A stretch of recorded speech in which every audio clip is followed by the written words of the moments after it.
ಋಷಭ ಶರ್ಮಾ, ಸಸಿ ಸಂಜೀವಿನಿ ಪಂಚಕರ್ಮ ಕೇಂದ್ರ, ಅಶೋಕವನ, ಗೋಕರ್ಣ. ನಾವೀಗ ಗೋಮಾಳದಲ್ಲಿದ್ದೇವೆ. ನೋಡಿ, ಆಕಳುಗಳನ್ನು ನಾವು ಹೀಗೆ ತಿರುಗಾಡಲು ಬಿಟ್ಟಿರ್ತೇವೆ. ನೋಡಿ, ಆಕಳುಗಳೆಲ್ಲ ಎಷ್ಟು ಚೆನ್ನಾಗಿ ತಿರುಗಾಡ್ಕೊಂತ ಮೇಯ್ತಾ ಇದ್ದಾವೆ ಅಂತ. ಹಾಗೆ ನಾವು ಆಕಳುಗಳನ್ನ ಕಟ್ಟಿಡಲ್ಲ, ಆಕಳುಗಳನ್ನ ಇಲ್ಲೇ ಬಿಟ್ಟಿರ್ತೀವಿ. ಗೂಳಿಗಳು, ಹಸುಗಳು ಎಲ್ಲ ಇವೆ ಇಲ್ಲಿ. ಮತ್ತೆ ಆಕಳುಗಳಿಗೆ ರಾತ್ರಿ ಇಲ್ಲಿ ಒಂದು ಚಿಕ್ಕ ಮನೆ ತರ ಮಾಡಿ ಮಲ್ಕೊಳ್ಳಿಕ್ಕೆ ಜಾಗ ಇಟ್ಟಿದ್ದೇವೆ.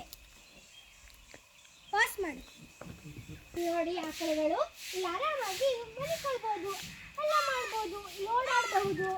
ಎಲ್ಲ ಇಲ್ಲಿ ಪಕ್ಷಿಗಳು ಎಲ್ಲ ಇವೆ, ಕಾಗೆ, ನವಿಲು ಎಲ್ಲ ಬರ್ತಾ ಇರ್ತವೆ. ಇಲ್ಲಿ ಹೋಗೋಣ. ನೋಡಿ, ಆಕಳುಗಳೆಲ್ಲ ಈ ಮನೆ ಒಳಗೆ ಹೇಗೆ ಮಲ್ಕೊಂಡಿದ್ದಾವೆ ನೋಡಿ. ಬಲ್ಭೀಮ ಮಾತ್ರ ಅಲ್ಲಿದ್ದಾನೆ, ಬೇರೆಲ್ಲ ಮಲ್ಕೊಂಡಿದ್ದಾವೆ. ನೋಡಿ, ಒಂದು ಮಲ್ಕೊಂಡಿದ್ದಾನೆ, ಚಿಕ್ಕ ಮನೆ.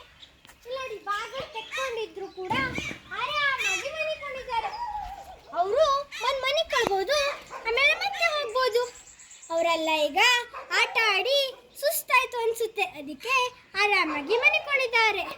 ಹಾಗೆ ಆ ಕಡೆಗೆ ಶ್ವಾನ ಶಾಲೆ ಕೂಡ ಇದೆ. ಹಾಗೂ ನಾವೀಗ ಇಲ್ಲಿ ಗೋಮಾಳದಲ್ಲಿ ಒಂದಿಷ್ಟು ಆಕಳುಗಳನ್ನ ಬಿಟ್ಟಿಟ್ಟಿದ್ದೇವೆ. ಹಾಗೂ ಇಲ್ಲಿ ನೋಡಿ, ದೊಡ್ಡ ಬಲಭೀಮ ಇದ್ದಾನೆ. ಇಲ್ಲಿ ಬಲಭೀಮ ಎಂತ ಮಾಡ್ತಿದ್ದೆ? ನಾವೀಗ ಕರುಗಳ ಮನೆಗೆ ಹೋಗೋಣ. ಚಿಕ್ಕ ಚಿಕ್ಕ ಕರುಗಳು ಇಲ್ಲಿದ್ದಾವೆ, ಅಂದ್ರೆ ಸ್ವಲ್ಪ ದೊಡ್ಡ ಕರುಗಳು ಇಲ್ಲಿದ್ದಾವೆ. ತುಂಬಾ ದೊಡ್ಡ ಕರುನು ಅಲ್ಲ, ತುಂಬಾ ಚಿಕ್ಕ ಕರುನು ಅಲ್ಲ. ಇದಕ್ಕೆ ಮಲೆನಾಡು ಗಿಡ್ಡ ಎಂದು ಹೇಳ್ತಾರೆ. ಇವು ಯಾವತ್ತೂ ಇವ್ರ ಸೈಜು ಚಿಕ್ಕ ಚಿಕ್ಕದೆ. ಮಲೆನಾಡು ಗಿಡ್ಡದ ಮನೆಗೆ ಹೋಗೋಣ ಬನ್ನಿ. ನೋಡಿ, ಇವುಗಳು ಕೂಡ ಬಾಗಿಲನ್ನ ಓಪನ್ ಮಾಡಿ ಇಟ್ಟಿದ್ದಾರೆ. ನೋಡಿದ್ರಲ್ವಾ ನೀವು ಹೇಗಿದ್ದಾವೆ ಅಂತ? ಬಾಗಿಲು ಓಪನ್ ಇದ್ರು ಆರಾಮಾಗಿ ಅಲ್ಲಿ ವಿಶ್ರಾಂತಿ ತಗೊಳ್ತಾ ಇದ್ದಾರೆ. ನೋಡಿದ್ರಾ? ಮಲೆನಾಡು ಗಿಡ್ಡ ಇದೊಂದು ಮಲೆನಾಡು ಗಿಡ್ಡ ಜಾತಿ. ಹಸುಗಳಲ್ಲಿ ಸುಮಾರು ಜಾತಿಗಳಿವೆ. ಇವು ಮಲೆನಾಡು ಗಿಡ್ಡ ಮನೆ.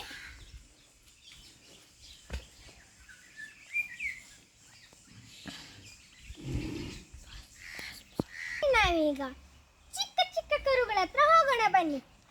ನೋಡಿ, ಎಲ್ಲ ಚಿಕ್ಕ ಚಿಕ್ಕ ಕರುಗಳು ಮಲಿಕೊಂಡಿದ್ದಾವೆ ಅಂತ. ನಾನು ಬನ್ನಿ ಅಂತ ನೋಡಿ ಒಂದೊಂದಾಗೆ ಇಟ್ಕೊಳ್ತಾ ಇವೆ. ನಮಗೂ ಇಟ್ಕೊಂತು. ಇಲ್ಲ, ನೀನು ಮನಿಕೋ, ಏನಾಗಲ್ಲ, ಮನಿಕೋ ಅಂತ. ಚಿಕ್ಕ ಕರುಗಳು ಆರಾಮಾಗಿ ಬಲರಾಮ, ಗಣಪ ಅಂತ,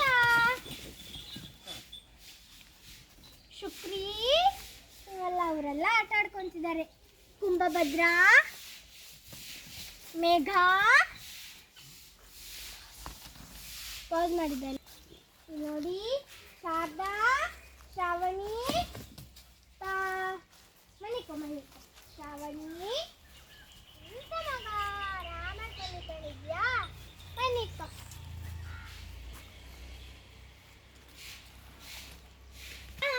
ಆರಾಮಾಗಿ ತಿರ್ಗೊಂತಿದ್ದಾವೆ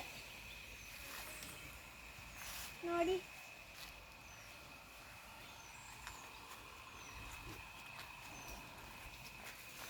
ಹಾಗೆ ಮುಂದಿನ ವಿಷಯದಲ್ಲಿ ನಿಮ್ಮ ಮುಂದೆ ಬರ್ತೇನೆ. ಅಲ್ಲಿವರೆಗೆ ನಮಸ್ತೆ. ಇಷ್ಟ ಆದರೆ ಲೈಕ್ ಮಾಡಿ, ಹಾಗೂ ನಿಮ್ಮ ಗೆಳೆಯರ ಜೊತೆ ಶೇರ್ ಮಾಡಿ, ಹಾಗೂ ಸಬ್ಸ್ಕ್ರೈಬ್ ಮಾಡಿ. ಇದರಿಂದ ನಾನು ನಿಮಗೆ ಬೇರೆ ಬೇರೆ ವಿಡಿಯೋವನ್ನು ಹಾಕೋದು ಮೊದಲು ನಿಮಗೆ ಸಿಗುತ್ತೆ. ಮತ್ತೆ ಬೆಲ್ ಐಕಾನ್ ಬಟನ್ ಒತ್ತೋದನ್ನು ಮಾತ್ರ ಮರಿಬೇಡಿ.